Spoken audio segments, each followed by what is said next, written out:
लखनऊ प्राचीन कोसल राज्य का हिस्सा था। ये भगवान राम की विरासत थी, जिसे उन्होंने अपने भाई लक्ष्मण को समर्पित कर दिया था।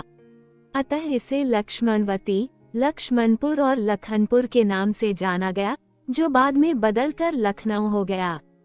पर असल में लखनऊ एक चीज के लिए और फेमस है, जो है इस शहर से जुड़ी भूतिया कहानियां। जब लखनऊ विश्वविद्यालय के लाल बहादुर शास्त्री हॉस्टल में पढ़ने वाले 3 दोस्तों के बीच शर्त लगी कि किसमें इतनी हिम्मत है जो बेरी औरत के अंदर एक रात बिता सके, क्योंकि यहाँ वो कब्रिस्तान है जिसमें 1857 की जंग में मारे गए अंग्रेजों को दफनाया गया था। खैर, उन दोस्तों में से एक ने हिम्मत दिखाई और शर्त कबूल कर ली। अगले दिन तीनों दोस्त विश्वविद्यालय से निकले और नदवा कॉलेज और पक्का पुल के रास्ते से होते हुए रेजिडेंसी पहुंचे। रात के करीब 1 बजे चुके थे। सन्नाटा छाया हुआ था और पक्की सड़क पर महज 1-2 तांगे वाले नजर आ रहे थे। तीनों दोस्त बेलीगारत के अंदर पहुंचे।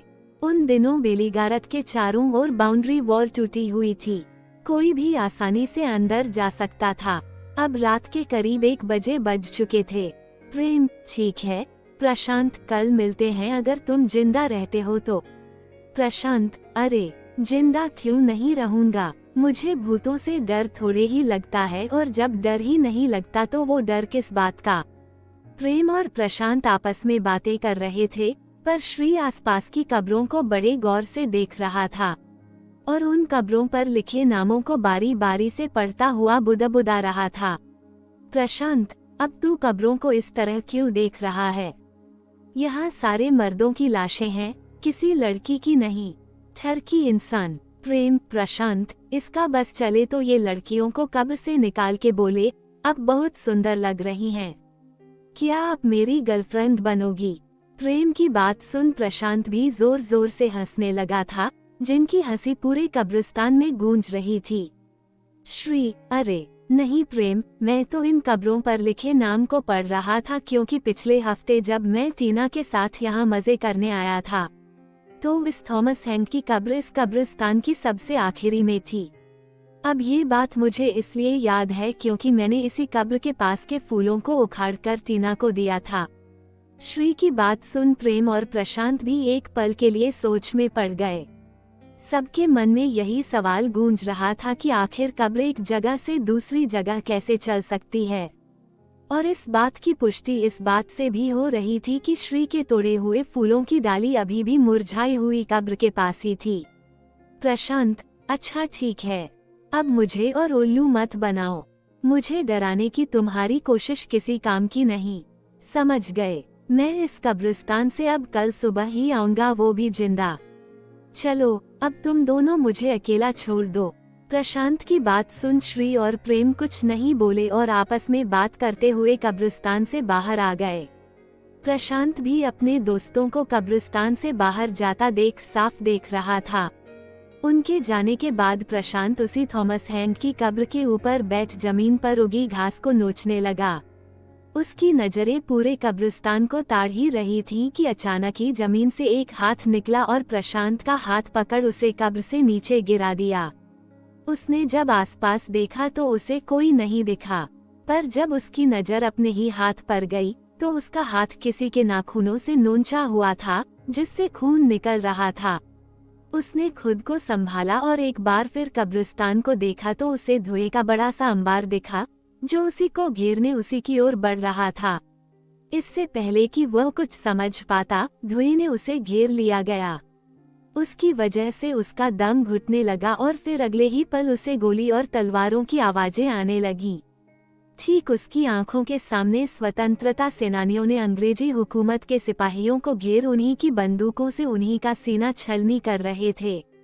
तलवारों से उनका जिस्म और उनकी हिम्मत दोनों को काट रहे थे, और ये सब प्रशांत के सामने हो रहा था। इतना सारा खून और मौत की गूंजती चीखें सुन प्रशांत की सांसों की गर्माहट बढ़ गई थी। पर इससे पहले कि वो कुछ समझ पाता, इस सदमे से निकल पाता, अचानक किसी ने पीछे से धक्का दिया और उसे जमीन पर गिरा दिया। जब उसने पीछे मुड़कर देखा तो कोई और नहीं बल्कि प्रेम और श्री ही थे, और धुएं का अंबार एक पल में गायब हो गया। प्रेम, अरे देख कितना फट्टू है, जब इतना डर लगता है तो यहाँ अकेले आने के लिए हाँ ही क्यों की? जरा अपने चेहरे का रंग तो देख, डर के मारे किस तरह उतरा हुआ है। दोनों दोस्त प्रशांत से कहते हुए उस पर हंसे जा रहे थे, क्योंकि अचानक से धक्का लगने की वजह से वो डर गया था। प्रशांत, बंद करो तुम लोग अपनी नौटंकी और चलो यहाँ से। मुझे यहाँ और नहीं रहना इस कब्रिस्तान में। तुम्हें अंदाजा भी है मैं अभी क्या देख रहा था। प्रशांत जानता था कि जो कुछ भी उसने देखा है वो कभी उसे अपने दोस्तों को समझा नहीं पाएगा, इसलिए झुंझलाता हुआ दोनों से कह बाहर जाने को हुआ ही था कि तभी प्रेम ने उसका हाथ पकड़ उसे रोक लिया। प्रेम, अबे तू अकेला कहाँ चल दिया? चिंता मत कर, तेरे साथ साथ अब हम भी इसी कब्रिस्तान में रुकेंगे।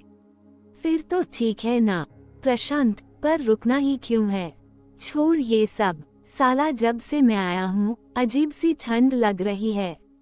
तुम दोनों के हाथ भी तो बर्फ की तरह ठंडे पड़ चुके हैं। मैं कहता हूँ चलो। प्रशांत प्रेम से कहता हुआ उससे हाथ छुड़ा कब्रिस्तान के बाहर की ओर चल ही रहा था कि अचानक ही श्री ने उसके गले में रस्सी डाल और उसे वापस से कब्रिस्तान के अंदर घसीटने लगा। प्रशांत, श्री तुम ये क्या कर रहे हो? मैं प्रशांत, तुम्हारा दोस्त, तुम मेरे साथ ये सब क्या कर रहे हो? प्रशांत चीख चीख कर श्री से कहे जा रहा था, पर श्री ने उसकी एक नहीं सुनी और उसे घसीटता हुआ एक पेड़ के पास ले आया। फिर रस्सी को पेड़ की डाल पर फेंक उसे दूसरी तरफ से खींचता हुआ प्रशांत को फांसी चढ़ाने लगा। प्रशांत, श्री ये तू क्या कर रहा है? प्रेम, तू श्री को रोकता क्यों नहीं? तुम दोनों मेरे साथ ये क्या कर रहे हो? प्रशांत के इतना कहने पर भी किसी ने उसकी एक नहीं सुनी और देखते ही देखते प्रशांत फांसी के फंदे पर ही छटपटाने लगा। श्री, आज जब तू मार रहा है तो साफ सुनता जा, हम वो है ही नहीं जो तू हमें समझ रहा है। मैं सेनापति थॉमस है और ये मेरा सिपाही था। तुम भारतीय हमेशा से अंग्रेजी हुकूमत के गुलाम थे और रहोगे। इतना कहकर श्री और प्रेम का शरीर धीरे धीरे अंग्रेजी हुकूमत की पोशाक से ढक गया, जिनकी आंखों के सामने प्रशांत फांसी पर लटका तड़प रहा था। प्रशांत के तड़पने पर भी अंग्रेजी हुकूमत के सिपाहियों को चैन नहीं आया, तो उन्होंने अपने हाथ में पकड़ी बंदूक और तलवार से प्रशांत के जिस्म को छलनी और काटना शुरू कर दिया, जिससे प्रशांत की मौके पर ही मौत हो गई। अगली सुबह प्रशांत के दोस्त जब उसे लेने बेलिकारत के कब्रिस्तान आए तो उन्होंने देखा कि कब्रिस्तान के बाहर पुलिस और प्रास का जमावड़ा लगा हुआ था, जिन्हें देख दोनों की सांसें तेज हो गईं। प्रेम ने जब भीड़ के बीच में जाकर देखा तो उन्हें कब्रिस्तान के कोने में फंदे से झूलती प्रशांत की लाश दिखी, जिसे देख दोनों चीखने लगे थे। इंस्पेक्टर भी चीख सुनकर समझ गया था कि ये दोनों लाश के जानने वाले हैं। इसी कारण ही दोनों को लाश की शिनाख्त करने के लिए अंदर बुलाया गया। श्री और प्रेम ने जब प्रशांत की लाश को गौर से देखा तो उनकी भी रूह कांप गई। गला जोर से दबने की वजह से प्रशांत की आंखों की पुतलियां फटकर बाहर आ गई थी। आंखों की जगह 2 काले गड्ढे दिखाई दे रहे थे और नीचे जमीन पर खून ही खून बिखरा हुआ था। साथ ही गोलियों के खाली कारतूस भी बिखरे पड़े थे, पर प्रशांत के जिस्म पर कट का एक भी निशान नहीं था।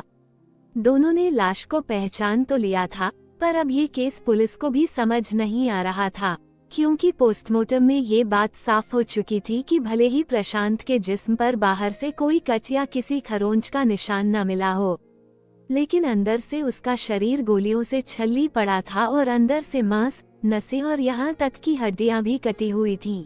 बहुत जांच पड़ताल के बाद भी केस कभी सॉल्व नहीं हुआ और ठीक 20 साल बाद श्री और प्रेम की लाश भी उसी रहस्यमय तरीके से फांसी पर लटकी मिली, वो भी उसी जगह जहां प्रशांत लटका हुआ था। पोस्टमार्टम रिपोर्ट में भी वही लिखा था जो प्रशांत के पोस्टमार्टम रिपोर्ट में लिखा गया था। बॉडी पर एक भी कट के निशान नहीं, पर अंदर से जिस्म गोलियों से छल्ली हुआ पड़ा था और तलवार से मांस के साथ हड्डियां तक कटी हुई थी। और आज भी इस केस की फाइल हजरतगंज के थाने में धूल खा रही है। हालांकि अब वक्त बदल चुका था। सरकार ने बेलीगारत को संरक्षित करते हुए चारों तरफ बाउंड्री वॉल बनवा दी है और लाइट की व्यवस्था कर दी है। अब ये रोड रात भर चलती है। पर आज भी तमाम रोशनी और लाइट के बावजूद लोग बेलीगारत के अंदर जाने से डरते हैं।